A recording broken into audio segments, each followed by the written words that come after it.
बिस्मिल्लाहिर्रहमानिर्रहीम। अस्सलामुअलैकुम dear viewers, ये एक क्विक रिव्यू है एलिमेंट्री नंबर थ्योरी कोर्स का। इस कोर्स में मैं एक लोकल बुक है प्रोफेसर सैयद मंजूर हुसैन शाह की, जो यूजुअली बीएससी में पढ़ाई जाती है, उससे बेसिक टर्म्स मैं रिवाइज़ करवाऊँगा। और इसके एडवांस टॉपिक्स पढ़ने के लिए या अगर किसी को इंटरेस्ट हो तो इससे अच्छी बुक्स और भी अवेलेबल है। ये जस्ट बेसिक डेफिनेशन रिवाइज़ करना मकसूद है इस वीडियो में, और ये ज़्यादा एडवांस कोर्स नहीं है। ये जस्ट के पीपीएससी में बेसिक या बुनियादी लेवल के जो पीपीएससी में एमसीक्यूज़ पूछे जाते हैं, ये उनकी हम डिस्कशन करेंगे। याद रहे कि ये बुक बड़ी बेसिक सी है और मैंने इसको स्कैन करने की कोशिश की है।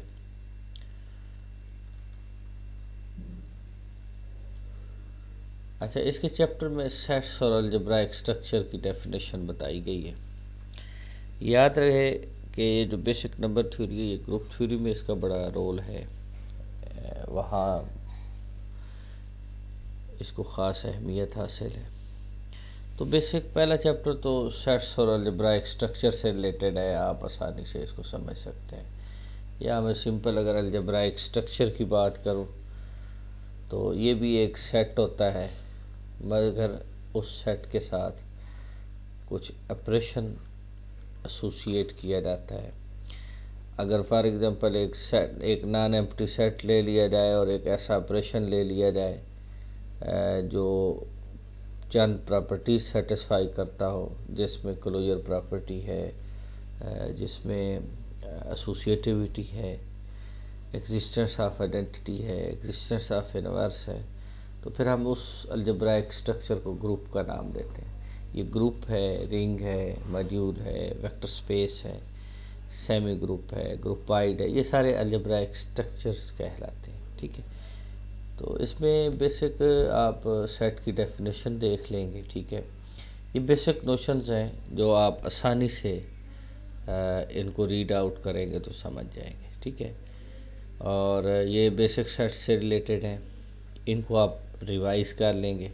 ठीक है, और छोटी छोटी एग्जांपल्स हैं, इनको आप देख लेंगे। अच्छा, अब नेक्स्ट है कि अलजेब्राइक स्ट्रक्चर्स कौन कौन से यहाँ बताए गए हैं। अलजेब्राइक स्ट्रक्चर से भी पहले रिलेशन की डेफिनेशन बताई गई है कि रिलेशन रिफ्लेक्सिव कब होता है। ठीक है, सिमेट्रिक क्या मीनिंग है, ट्रांजिटिव के क्या मीनिंग है, और अगर ये तीनों आपको मिल जाए, ऐसा रिलेशन जो ये तीनों प्रॉपर्टी सेटिस्फाई करता हो, तो फिर हम कहते हैं कि ये इक्विवेलेंस रिलेशन है। मैं क्विकली अगर आपको बताना चाहूँ, रिफ्लेक्सिव ये है कि अगर ए रिलेट कर रहा हो बी के साथ, और ए रिलेट कर रहा हो विद इट सेल्फ, तो रिफ्लेक्सिव होता है। और अगर ए रिलेट कर रहा हो बी के साथ, तो ये चीज़ शो करे कि फिर बी भी रिलेट करता है ए के साथ, उसको हम सिमेट्रिक कहते हैं। अब इसकी एग्जांपल कि आपको कहा जाए कि जी 2 डिवाइड करता है 8 को, तो क्या ये चीज़ इम्प्लाई करती है कि 8 डिवाइड करेगा 2 को? नहीं, ये बात इम्प्लाई नहीं हो रही। तो ये जो डिविजिबिलिटी का रिलेशन है, ये सिमेट्रिक नहीं है। अगर इक्वालिटी हो कि 2 इज़ इक्वल टू 2 है, तो आप ये कह सकते हैं कि ये रिफ्लेक्सिव भी है, ये सिमेट्रिक भी है। ठीक है, तो इक्विवेलेंस रिलेशन वो रिलेशन होता है जिसमें रिफ्लेक्सिव, सिमेट्रिक और ट्रांजिटिविटी पाई जाए। ठीक है, ट्रांजिटिविटी का मतलब ये है कि अगर ए रिलेट कर रहा है बी के साथ एंड बी रिलेट करता है सी के साथ, फिर ये चीज़ इम्प्लाई करे, इससे ये नतीजा निकले कि ए रिलेट कर रहा है सी को, तो हम कहते हैं कि ये ट्रांजिटिव है। ये बड़ी बेसिक चीज़ें हैं, आप देख सकते हैं। नेक्स्ट आगे आपको एग्जांपल भी दी गई हैं कि इक्विवेलेंस रिलेशन क्या है। अच्छा, इसके बाद इंटीग्रल डोमेन, फील्ड्स, इसकी डेफिनेशन बताने की कोशिश की गई है।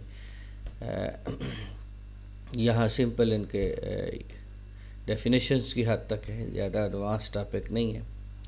इंटीग्रल डोमेन एक ऐसी रिंग होती है कम्यूटेटिव रिंग जिसमें cancellation law with respect to multiplication hold करता है, या जिसमें कोई ज़ीरो डिवाइज़र नहीं होता। ठीक है, ज़ीरो डिवाइज़र मीन कि अगर a b non zero number हूँ और उनका प्रोडक्ट ज़ीरो आ रहा है तो फिर ए जो है वो ज़ीरो डिवाइज़र कहलाएगा, उस कम्यूटेटिव रिंग से जो लिए जा रहे होते हैं एलिमेंट। या दूसरे लफ्ज़ों में कि अगर दो नॉन ज़ीरो नंबर्स का प्रोडक्ट ज़ीरो आ रहा है तो फिर आप ज़ीरो डिवाइज़र कहते हैं। और इंटीग्रल डोमेन की ये प्रॉपर्टी होती है कि अगर a b equal to zero है तो देन ए इज़ ज़ीरो और b is zero, one of them is zero. तो इंटीग्रल डोमेन में मीन ज़ीरो डिवाइज़र नहीं होते। फील्ड आप सब लोग जानते हैं कि हमारे पास एक नॉन एम्प्टी सेट होता है जो ग्रुप होता है with respect to addition and with respect to multiplication और डिस्ट्रीब्यूटिव लॉ होल्ड करता है। ये एक ऐसा अलजेब्राइक स्ट्रक्चर है जिसमें तमाम प्रॉपर्टीज़ यूजुअली जो ग्रुप और रिंग और उसमें हम डिस्कस करते हैं वो भी उसमें फुलफ़िल हो रही होती है। तो इसको आप देख लेंगे, इसमें कोई ऐसा इतना ज़्यादा डिफ़िकल्टी नहीं है। अगर आपको बेसिक अलजेब्रा आता है तो आप अलजेब्राइक स्ट्रक्चर से रिलेटेड आप आसानी से पढ़ सकते हैं। डेफिनेशंस की हद तक आप इसको देख लेंगे कि क्लोजर प्रॉपर्टी क्या है, एसोसिएटिविटी क्या है। अब यहाँ पे ग्रुप की डेफिनेशन की गई है तो आप ग्रुप की डेफिनेशन अलग से पूरा एक सब्जेक्ट है जिसमें ग्रुप की डेफिनेशन को डिस्कस किया जाता है, तो ये आप देख लेंगे। तो इसके बाद आप इस बेसिक चैप्टर को देख लेंगे। ठीक है, इसमें जो ग्रुप्स बताए गए हैं उनका आपको आइडिया होना चाहिए। अच्छा, अब मैं चलता हूँ चैप्टर नंबर 2 के ऊपर। चैप्टर नंबर 1 में ऐसा कुछ नहीं है जो आपको समझना आए, क्योंकि ये बड़ी आसान चीज़ें हैं। आप पीपीएससी की तैयारी कर रहे हैं तो ये बेसिक चीज़ें आपको आनी चाहिए। और अगर नहीं आती फॉर एग्जांपल तो आप फिर एक एक पॉइंट को डिस्कस करें, छोटी छोटी एक्सरसाइज करें। ये जैसे कि ये कि find all divisors of zero या zero divisor if in I6। ठीक है, इस तरह के छोटे छोटे एक्सरसाइज फिर करें। अगर आपकी वीकनेस है तो याद रहे कि फिर इसको आप रिवाइज करें। अच्छा, अब हम चलते हैं नेक्स्ट चैप्टर पे। अच्छा, ये डिविजिबिलिटी से रिलेटेड बेसिक रिजल्ट्स हैं। गालबन इसमें कोई पेज मिस है। डिविजिबिलिटी की प्रॉपर्टीज़ आपको आने चाहिए। ठीक है, अगर फॉर एग्जांपल ये छोटी छोटी चीज़ें हैं कि ए डिवाइड करता है बी को, तो इसका मतलब ये है कि B is a multiple of A. ठीक है, जो सिंपली हम कहते हैं कि जो फिर बी जो है वो ए के टेबल में आएगा, यानी there exist c such that a c is equal to b. ये डिविजिबिलिटी का साइन है। ठीक है, और अगर ए डिवाइड करता है बी को, ए डिवाइड करता है सी को, तो याद रखें फिर उनके सम को भी या लीनियर कॉम्बिनेशन को भी ये डिवाइड करेगा, यानी ए एक्स प्लस सी वाई। ये ए और सी का मैंने लीनियर कॉम्बिनेशन लिखा है, छोटा सा प्रूफ है, आप इसको देख सकते हैं। याद रखें ये रिज़ल्ट ये है कि अगर ए डिवाइड करता हो बी को और ए डिवाइड करता हो सी को, तो फिर यही ए डिवाइड करेगा बी इसके लीनियर कॉम्बिनेशन को। ठीक है, और यहाँ से अगर हम देखें एक्स वाई 1 ले लें तो फिर ये रिज़ल्ट भी निकलता है कि अगर ए डिवाइड करता हो A1 को, ए डिवाइड करता हो A2 को, तो फिर यहाँ से ये भी नतीजा निकलता है कि ए फिर डिवाइड करेगा A1 प्लस A2। ठीक है, तो ये भी बुनियादी चीज़ है। यूक्लिड थ्योरम है, ये बड़ा सिंपल थ्योरम है, बेसिक नंबर थ्योरी में आता है। ये आप लोग छोटी छोटी क्लासेस में भी पढ़ते हैं। ठीक है, डिवीजन एल्गोरिदम इसी चीज़ के ऊपर बेस करता है। आप जानते हैं कि जब आप फॉर एग्ज़ाम्पल डिवाइड करना चाह रहे हैं, एक नंबर ए है और क्यू बी उसको डिवाइड कर रहा है, वो डिवाइड करना मकसूद है ए को, तो आपको एक क्यू आंसर मिलता है, यानी टेबल जा रहा है। आप बी और क्यू को जब मल्टीप्लाई करेंगे रिमाइंडर आपके पास आर बचता है, या तो वो ज़ीरो होगा या जो इस बी से छोटा होगा। तो आप इसको रिलेट करना चाहें तो आप कह सकते हैं कि a is equal to b time q plus remainder, ठीक है। और यहाँ पे आपके पास जो ये रिलेशन है बड़ा इन्होंने सिंपल तरीके से बताया हुआ है, आप इसको देख लेंगे। इसके प्रूफ में भी जाना चाहें तो आप जा सकते हैं, बड़ी आसान बात है, simple. Chapter number 2 Euclid theorem and it's consequences. यही जो मैंने अभी आप लोगों को बताया है कि अगर ए डिवाइडेंट हो, बी डिवाइज़र हो, क्यू कोशेंट हो, आर आपके पास रिमाइंडर हो, तो हम लिख सकते हैं कि a is equal to b q plus r, ठीक है। तो आर के ऊपर ये कंडीशन है कि ये बी से लेस और ग्रेटर और इक्वल टू 0। तो इस थ्योरम के, इसको हम यूक्लिड थ्योरम कहते हैं। इसके कॉन्सिक्वेंसेस हैं, बेसिक रिजल्ट्स हैं, डिविजिबिलिटी में बड़ा रोल है इसका, ठीक है। इवन आप कॉन्ग्रुएंसेस जब स्टडी करेंगे उसमें बड़ा रोल है। डेफिनेटाइन इक्वेशन को सॉल्व करते वक्त इसका बड़ा रोल है, ठीक है। तो ये हम आगे जाते हैं, इसको आप देख लेंगे। डिविजिबिलिटी की पर अभी डेफिनेशन करते हैं कि डिविजिबिलिटी के क्या मीनिंग है। Let a b belongs to g the set of integer, then b is said to be divisible by a if there exists c such that b is a multiple of a, ठीक है। तो ये हम ये कहते हैं। अच्छा, ये याद रखें कि हम इसमें यूजुअली जी प्लस ले रहे होते हैं, और डिविजिबिलिटी का साइन ये है, ठीक है, ए डिवाइड्स बी, ठीक है, ये हम वो करेंगे। अच्छा, अब थ्योरम पे आते हैं कि जी ये वो बातें हैं जो आपने पॉइंट जहन में रखने हैं कि zero is divisible by every number, ठीक है। यानी आप कहें कि ए डिवाइड ज़ीरो तो दिस इज़ ओके, लेकिन ये याद रखें कि ज़ीरो डिवाइड नहीं करता किसी को, ये अनडिफाइंड। अच्छा, उसके बाद कहते हैं कि वन डिवाइड्स ए, यानी one is a divisor of every element, every integer. तो ये चीज़ भी क्लियर। अगर आपको कहा जाए कि डिवाइज़र ऑफ ए कितने, तो पहला कैंडिडेट ये वन आना चाहिए, ये ज़हन में रखना, ठीक है। और इसी तरीके से -1 भी डिवाइड करता है, ठीक है।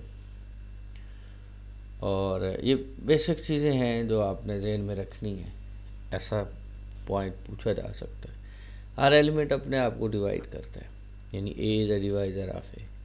अब यहाँ से ये बात तो क्लियर हो गई कि ए के दो डिवाइज़र तो लाजमी होते हैं, एक वन और इटसेल्फ। हर नंबर अपने आप को भी डिवाइड करता है और यूनिट जो है, सॉरी वन जो है, वो भी उसको डिवाइड करता है। अच्छा, अब ये कि ए डिवाइड करता है बी को, बी डिवाइड ए को करता है, यानी रिफ्लेक्सिव नेचर है यहाँ पे, सिमेट्रिक, कि ए डिवाइड करता है बी को और बी डिवाइड करता है ए को।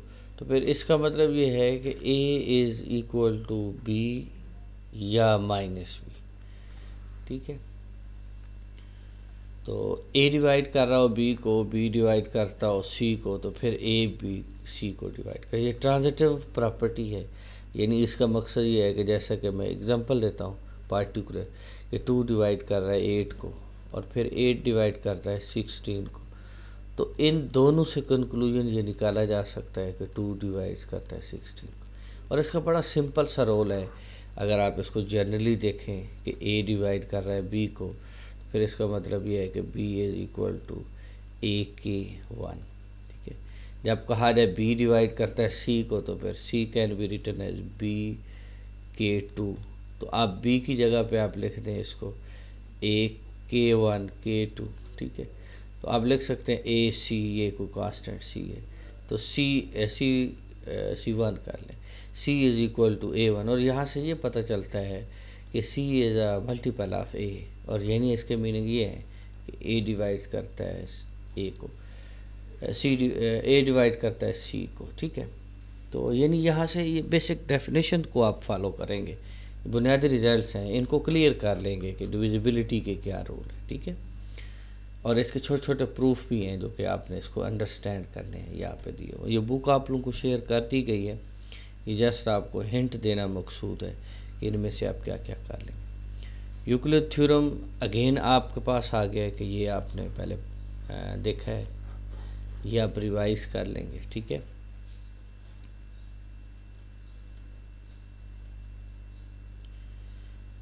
अच्छा, इसके बाद equation a is equal to b x plus r represent division of a bye.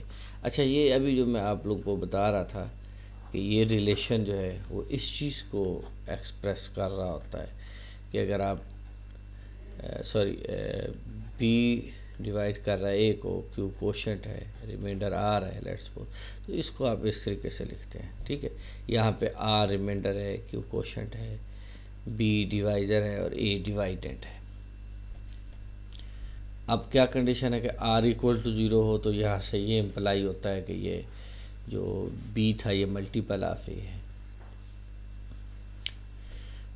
और ये छोटे छोटे रिजल्ट हैं। अब फॉर एग्जांपल ये बात आपसे पूछी जा सकती है कि जब भी कोई नंबर हो उसको आप 2 पे डिवाइड करें, ठीक है, तो या बी की कंडीशन है कि 2 हो, तो फिर ये क्या पता चलता है कि वो जो नंबर है 2k होगा या 2k प्लस 1 होगा, यानी या तो इवन होगा या आड होगा। इवन उसको इसमें होगा जब आपका रिमाइंडर 0 आ रहा है, और आड उस ये फॉर्म उस वक्त होगी जब r इक्वल टू 1 आ रहा होगा। तो आप इसको देख सकते हैं, ठीक है, आर्डनेस और इवननेस डिस्कस कर सकते हैं। अच्छा, नेक्स्ट छोटे छोटे रिजल्ट्स हैं, एग्जांपल्स हैं, ये आपने देखनी है कि अब वो ये कहते हैं कि अगर a माइनस बी डिवाइड करता है, यानी ये रिजल्ट है कि a माइनस बी जो है वो इसको डिवाइड करता है, ठीक है, यानी a minus b is a factor of this expression, in other word, इसको आप देख लेंगे। अच्छा, डिविजिबिलिटी बाय इंडक्शन आनी चाहिए। अब इसमें ये है कि 24 जो है ये इसको डिवाइड करता है, यानी तो आप इसको इंडक्शन के मेथड से करते हैं कि n इज इक्वल टू 1 के लिए देखें 2 मल्टीप्लाई बाई 7 रेज़्ड पर 1 प्लस 3.5 रेज़्ड पर n माइनस k। और ये चूँकि ये प्रूफ है, लेकिन मैं ये बताना चाह रहा हूँ आपको कि ऐसे एक्सप्रेशन की डिविजिबिलिटी बाय इंडक्शन चेक की जाती है कि आप n के लिए फ़र्ज़ कर लें कि ये k के लिए वैलिड है। After basic step, first step prove हो जाने के बाद, यानी 1 n की जगह 1 पुट करने से 24 इसको डिवाइड कर रहा है या नहीं कर रहा, इसके बाद फर्दर।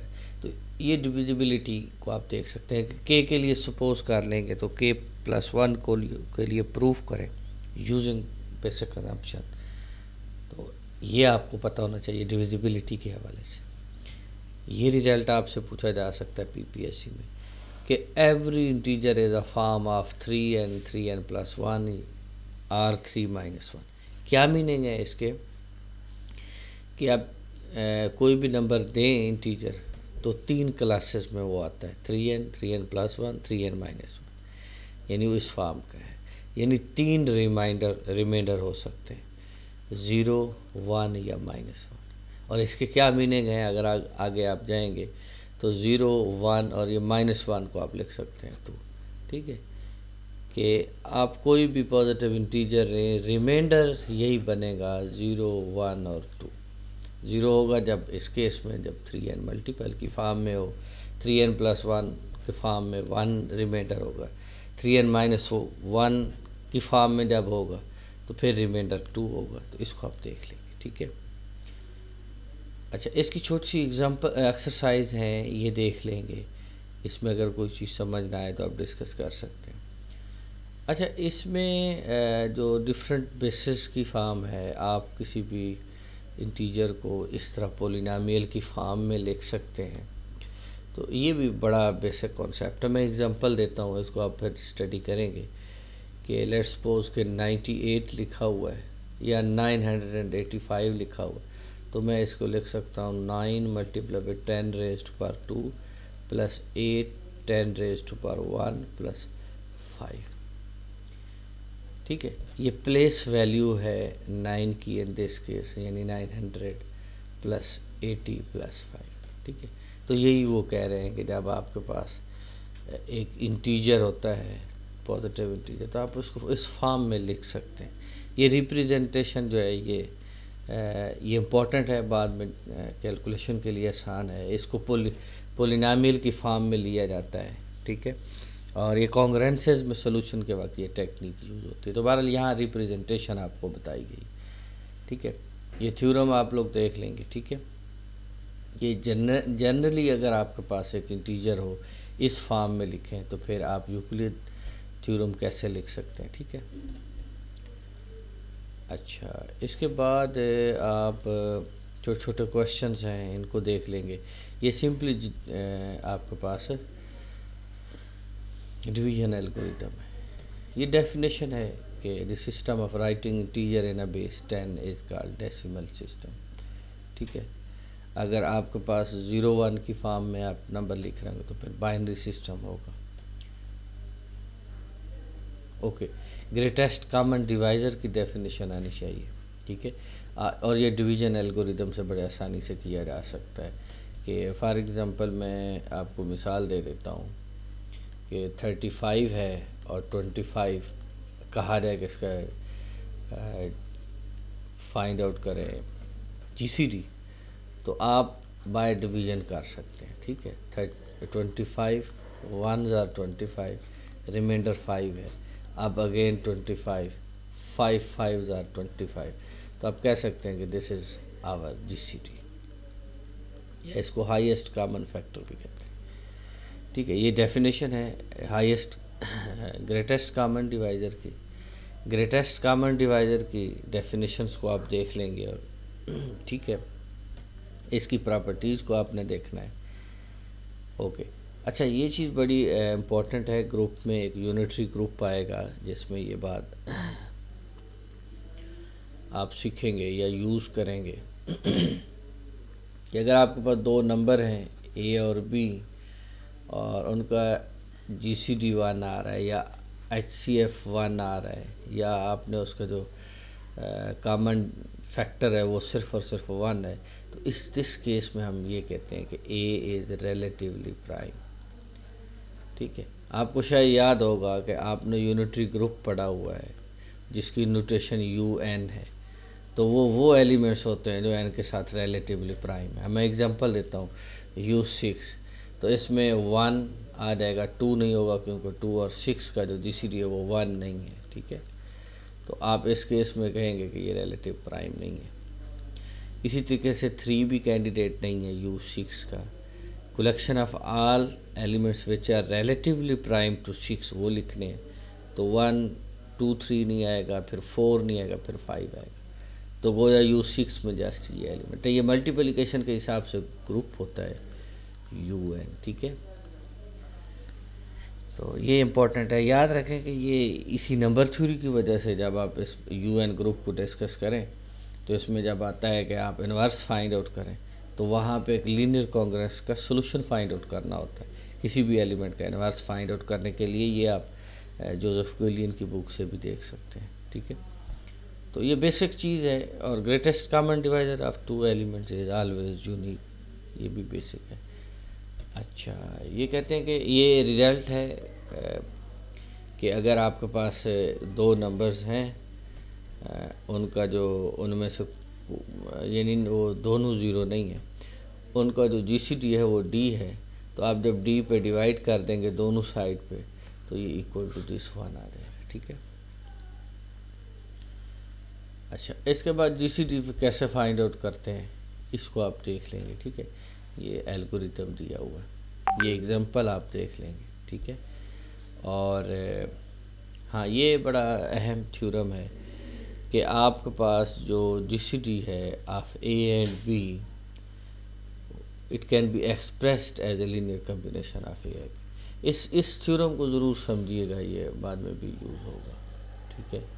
ये इम्पोर्टेंट रिजल्ट है कि आपके पास जो जीसीडी ऑफ 2 नंबर्स है, it can be expressed as a linear combination of A and B, ठीक है।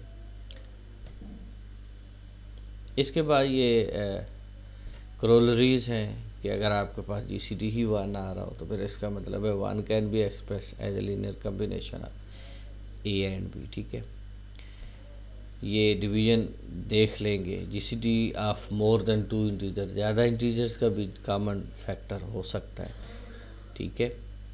और वो आप जानते हैं कि अगर आप पुरानी मेथड देखें, जैसे कि 6 है, 8 है, 12 है और 20, आपको कहा जाए कि इसका जीसीडी फाइंड आउट करें, तो आप इस तरीके से कर सकते हैं कि सॉरी, आप ये 6, 8, 12, 20 के अलग अलग फैक्टराइजेशन कर लें कि ये 2 मल्टीप्लाई बाई 3 है, 8 जो है 2 मल्टीप्लाई बाई 2 मल्टीप्लाई बाई 2 है, 12 जो है 2 2 3 है, ठीक है, 20 जो है वो 2 5 और अगेन 2।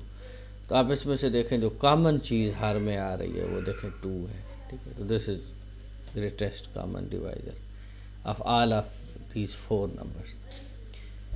तो इसमें बेसिक चीज़ें हैं, ज़्यादा मुश्किल नहीं है, ठीक है।